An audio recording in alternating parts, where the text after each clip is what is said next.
My strength can uproot mountains. My spirit overshadows the world.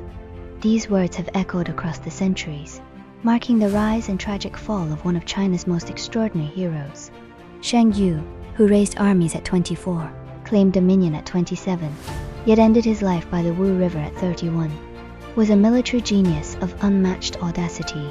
He holds 2 unprecedented records, the youngest hegemon in Chinese history, and the only non-emperor to be recorded. Imperial Annals by Sima Qian. Born into a family of Chu generals, Xiang Yu inherited the blood feud of his grandfather Xiang Yu, who was slain by Qin forces. At the Battle of Julu, he broke the cauldrons and sank the boats, risking everything to defeat overwhelming odds. At the feast at Hongmen, he spared Liu Bang out of honor, a choice that would later cost him dearly. And at Gaixia, surrounded by enemies, he bid farewell to his beloved concubine Yu Ji, composing his final heroic refrain on the banks of the Wu River. This story explores 3 profound questions. Why did a battlefield genius lose an empire? Why did Sima Qian break tradition to record him among emperors? And what lessons does Xiang Yu's tragic life hold for us today? Even if Chu is reduced to just 3 households, it will surely destroy Qin. This was not just prophecy, it was Xiang Yu's destiny. Born in 232 BCE in Shaxian, Chu, modern-day Suiqian, Jiangsu province, Xiang Yu grew up under the shadow of his family's blood feud. His grandfather Xiang Yan, Chu's last great general, had fallen in the kingdom's final defense. His uncle Xiang Liang took the young boy to Wu, raising him not in letters or calligraphy, but in the art of war. Xiang Yu struggled with traditional studies and even swordsmanship. What he had to master was something far greater: strategy, audacity, and the will of 1,000-man enemy. When the grand procession of Chen Shi Huang passed through Kuaiji, the boy exclaimed, "That throne can be taken."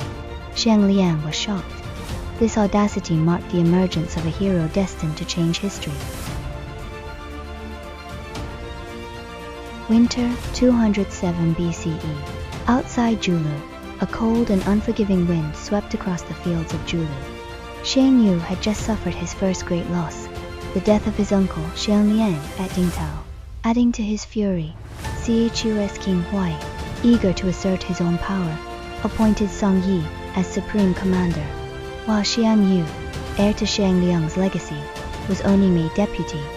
Chu's army, meant to rescue Zhao, stalled for 46 days, while Song Yi drank and feasted in his tent. Xiang Yu could barely sleep. His hands crushed the hilt of his sword. He knew this battle was not just about Zhao. It was vengeance for his uncle, the honor of the Xian clan, and a turning point in the anti-Qin revolt. At dawn, he stormed into the commander's tent. "Our soldiers starve while you feast. The army has no food, and yet you delay action against Zhao," claiming to follow the decay. With that, he drew his sword. Song Yi's head fell, and Xiang Yu seized command of the army at 26. Stepping fully onto the stage of history, at the banks of the Jiang River, he made a decision that would echo through millennia. Sink the boats, break the cauldrons, burn the huts. "We have 3 days' provisions. There is no retreat." Soldiers watched the flames and sinking ships and understood clearly. It was victory or death. For 9 days, Xiang Yu led relentless charges against a Qin force many times larger. Every Chu soldier fought like 10 men, their battle cries shaking the heavens, Sima Qian wrote. Qin generals were captured or surrendered, and 200,000 troops were annihilated. Yet in triumph lay a shadow. At Qinan, Xiang Yu ordered the execution of 200,000 surrendered Qin soldiers. Courage and ruthlessness intertwined. Brilliance on the battlefield, shadowed by political brutality. Those ghosts would haunt his road to kingship. When the dust cleared, Xiang Yu summoned the generals. All bowed, and none dared to look up. He was the battlefield god. Yet the memory of those slain would linger forever, a haunting testament to the fine line between glory and infamy.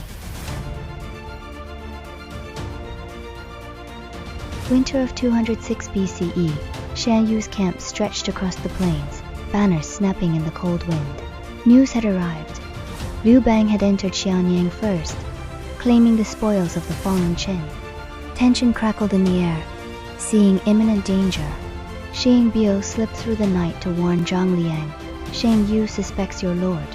You must flee before dawn. Zhang Liang replied calmly, my lord will not abandon his men. Perhaps you can help him explain his intentions to Xiang Yu. Moved by duty and friendship, Xiang Yu agreed to intercede.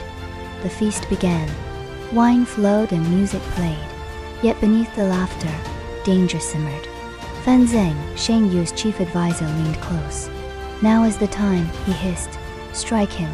Kill Liu Bang before he rises against you. Xiang Yu looked, but said nothing. His hesitation was fatal.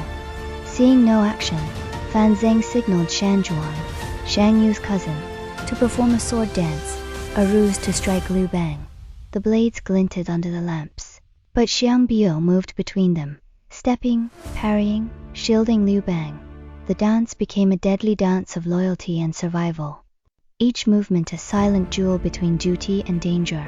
Amid the tension, Fan Kuai, Liu Bang's loyal general and bodyguard, arrived. Having ridden hard through the cold night to reach the camp, he stormed into the tent, shield in hand, furious and unafraid. Accepting the wine and meat offered, he ate boldly before all eyes, his defiance unmistakable. Your Majesty, he shouted, this feast is no place for deceit. The air thickened. Xiang Yu still did nothing. Amid the chaos, Liu Bang subtly rose, bowing low in a gesture of politeness. Hearts pounding, he murmured, my camp lies far. I need to step out for a moment. It was a carefully chosen pretext. Under the watchful eyes of lords and generals, he quietly moved toward the exit. Seizing the opportunity the feast's tension had created, mounted and alert, Liu Bang rode into the night, leaving only Zhang Liang behind to present gifts in apology and respect. The feast at Homen would echo through history, not for the wine nor the music, but for the precarious balance of lives on a knife's edge. It was the moment where hesitation spared one man's life, setting the stage for the fate of an empire. With the fall of Qin, Xiang Yu, just 27, stood at the summit of power. The battlefield was his, yet now a new challenge loomed: how to arrange the spoils of a fractured empire. Xiang Yu chose to restore the old warring state system, dividing the land into 18 kingdoms. He proclaimed himself the hegemon king of Western Chu, establishing his capital at Pengcheng. On the surface the plan seemed fair, orderly even, but beneath it lay the seeds of chaos. First came Liu Bang. By their prior agreement, whoever enters Guanzhong first shall rule. Liu Bang should have claimed the rich heartland of China. Xiang Yu, however, broke that promise. He sent Liu Bang southwest, to the remote regions of Hanzhong and Bashu, while splitting Guanzhong into 3 parts, handing them to former Qin generals. The effect was clear. Liu Bang was trapped, like a prisoner in the far corner of the empire, hemmed in by 3 locks of loyalty. Next was the land of Qi. Originally under Tianrong's control, it was left unrewarded. Xiang Yu, resentful that Tianrong had never supported him, divided Qi into 3 smaller fields and granted them to others. Inequity was blatant. This obvious injustice naturally bred resentment. And then there were Chun Yu and Peng Yu, 2 of the most capable military figures of the time. Chun Yu received only a few counties. Peng Yu received no royal title at all. These men, capable and ambitious, nursed their resentment quietly, but fiercely. It was almost inevitable. Within 6 months, unrest erupted. Tianrong rebelled, expelling the 3 kings Xiang Yu had installed in Kie. Xiang Yu marched to suppress the uprising, leaving a window open. Liu Bang, exploiting the distraction, executed Han Xin's strategy of repair the gallery, cross the hidden path, and seized Guanzhong. Meanwhile, Chun Yu and Peng Yu defected to Liu Bang, swelling the ranks of Xiang Yu's growing enemies. Xiang Yu's fateful decision had the effect of pouring a torch on dry kindling. What he believed would stabilize the realm ignited further conflict. Those he had in theft, the very lords meant to secure his rule, turned against him. Here was the paradox of Xiang Yu, a military genius capable of winning impossible battles, yet politically naive to the point of self-sabotage. At 27, he could topple empires on the field, but the empire he tried to build with his own hands was already beginning to crumble. The consequences of Xiang Yu's enfeoffments quickly became apparent. Soon after returning to Pengcheng, the very seeds of discord he had sown ignited like wildfire across the land. First came the chaos in Qi. Tianrong deliberately ignored and the enfeoffment rebelled. Within months he had seized all 3 territories of Qi. Xiang Yu had no choice but to march north with his main force to suppress the uprising. Meanwhile, Liu Bang adopted the Han Xin strategy of repairing the plank roads while secretly passing through Chenkang. Taking advantage of Xiang Yu's preoccupation in Qi, Liu Bang swiftly regained control of the fertile lands of Guanzhong. Here, Xiang Yu made his first strategic misstep. He underestimated Liu Bang's threat, believing that merely sending troops to block him would suffice while he remained engaged in Qi. This decision granted Liu Bang precious time to consolidate power. Worse, Xiang Yu's methods in suppressing Qi were brutal. Cities were burned, fields destroyed, and surrendered soldiers slaughtered. Such atrocities hardened local resistance, ensuring that the CHU army remained tied down in the Eastern Theater for an extended period. In 205 BCE, Liu Bang, allied with 5 vassal states and commanding 560,000 troops, struck Pengcheng while Xiang Yu was still embroiled in Qi. The news reached Xiang Yu, who responded with extraordinary military prowess. Leading 30,000 elite cavalry, he struck day and night, crushing Liu Bang's forces near Pengcheng. Over 100,000 of Liu Bang's soldiers were killed, the Sui River clogged with corpses. Liu Bang fled in panic, leaving behind his father and wife, who were captured by the CHU army. Yet even in victory, Xiang Yu revealed his political short-sightedness. Satisfied with the immediate success, he failed to annihilate Liu Bang completely, giving his rival a chance to regroup. Liu Bang retreated to Shenyang, fortified his positions, and sent Han Xin north to open a second front. While Peng Yu harassed CHU supply lines, the war soon became one of attrition.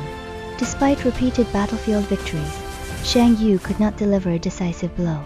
Even more critically, he committed an irreversible error, mistrusting his sole strategist Fan Zheng.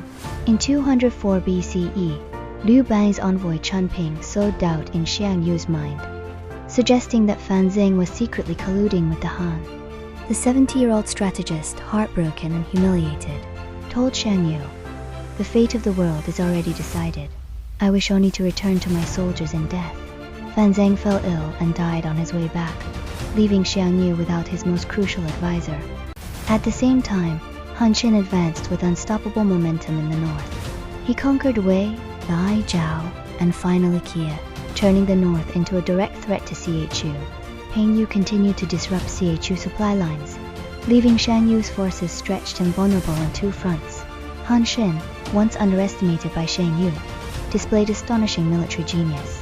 At the Battle of Jingxing, he employed a fight with the river at his back tactic to decisively defeat Zhao.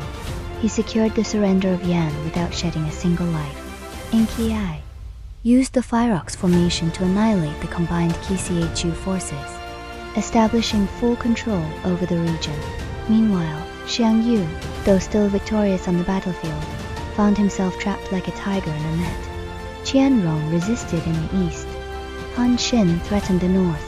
Liu Bang's main force remained strong in the west, and Peng Yu continually harassed his rear.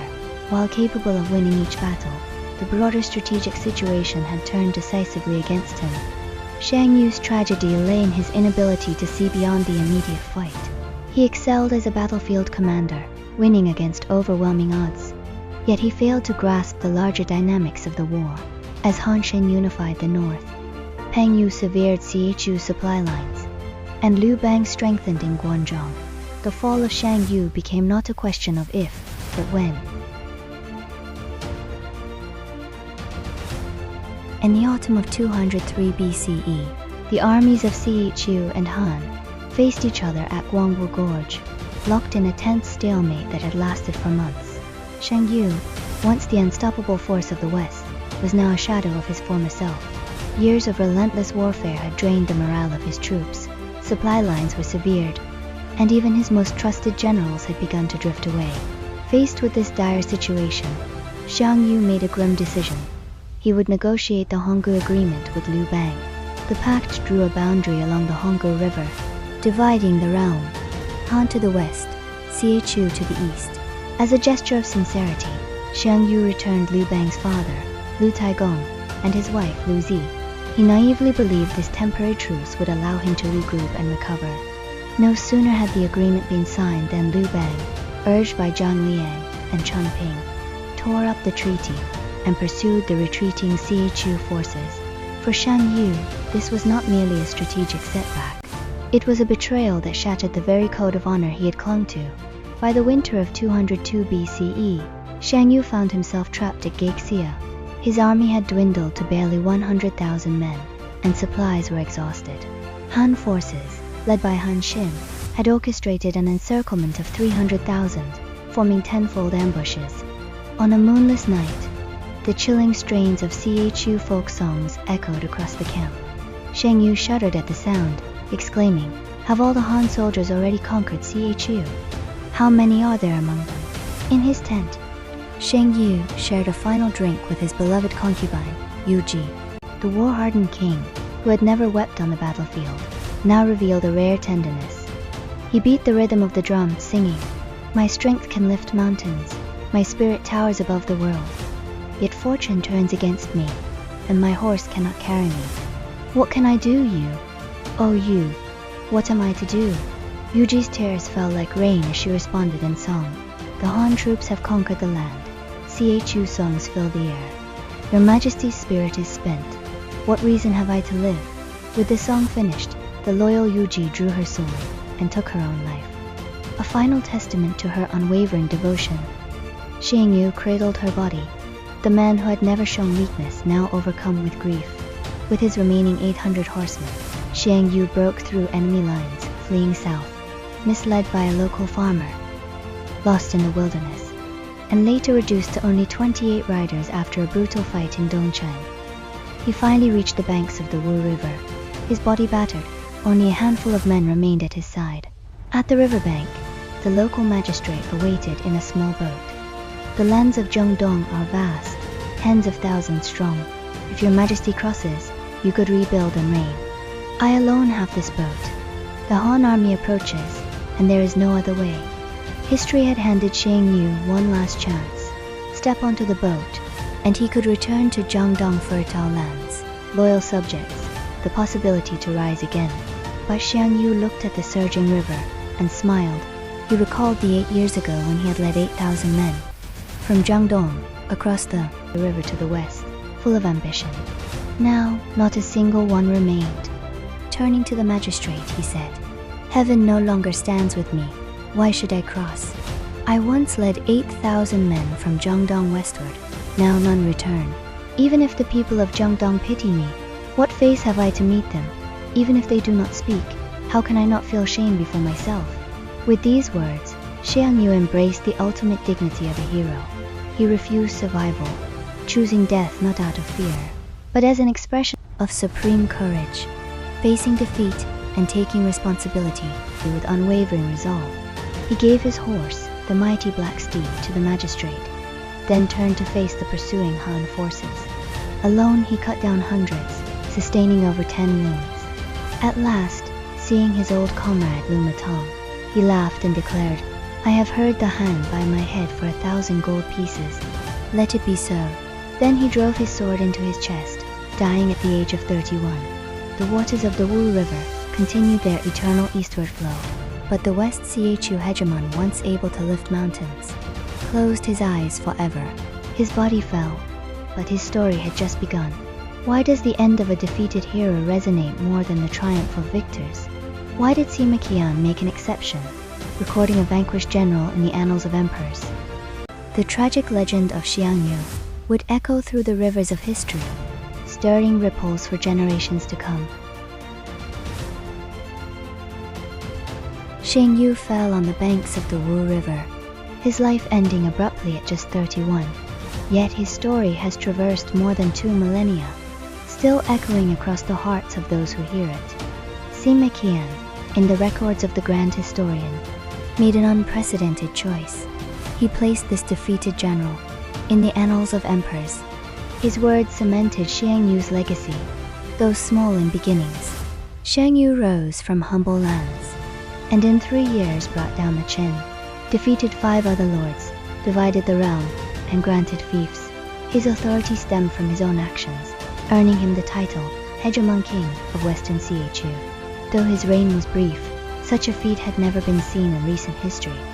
Sima Qian recognized something beyond mere victory or defeat, a man whose charisma and martial prowess could in just 3 years accomplish the fall of an empire. Later poets and writers would continue to reflect on his legend. In the Tang Dynasty, Dumour wrote in Atwu River Pavilion, "Victory and defeat are the lot of warriors, unpredictable and fleeting. To bear humiliation with steadfast heart, that is the mark of a true man. The gifted sons of Zhangdong may one day return, their fortunes and vengeance still unknown." Even centuries later, Song Dynasty poet Li Qingzhao captured another layer of Xiang Yu's spirit. In life, strive to be a hero of men. In death, rise as a spirit of valor. Even now, when we recall Xiang Yu, he refuses to return to Zhangdong. And then there's the story of Farewell My Concubine, the ultimate expression of love and loyalty. On that starlit night at Gaixia, Xiang Yu and Yuji shared their final moments, a farewell that transcends history. This tragic romance has inspired countless operas, moving generations of audiences. Why does Xiang Yu command such enduring sympathy and respect? Because he reveals the full humanity of a hero, a fearless resolve, willing to stake everything on a single decisive gamble, the tenderness to part with the beloved, the unstoppable force on the battlefield, and the peril born of political missteps. His failure was not due to weakness, but because he remained utterly true to himself, unyielding in belief, unflinching in honor. In a world that measures worth by victory alone, Xiang Yu teaches us something different. Sometimes maintaining integrity matters more than triumph. Sometimes a noble fall resonates more than a mundane success. He was not perfect, but he was real. He loved, he fought, he lost, and he remained himself to the very end. More than 2,000 years later, when we face our own battles, Xiang Yu's story still offers a quiet strength. Not lessons in winning, but in preserving dignity. Not strategies for power, but a guide for staying true to one's principles. This is Xiang Yu's enduring legacy, beyond utility and ambition, always leaving a place in the world for ideals and honor.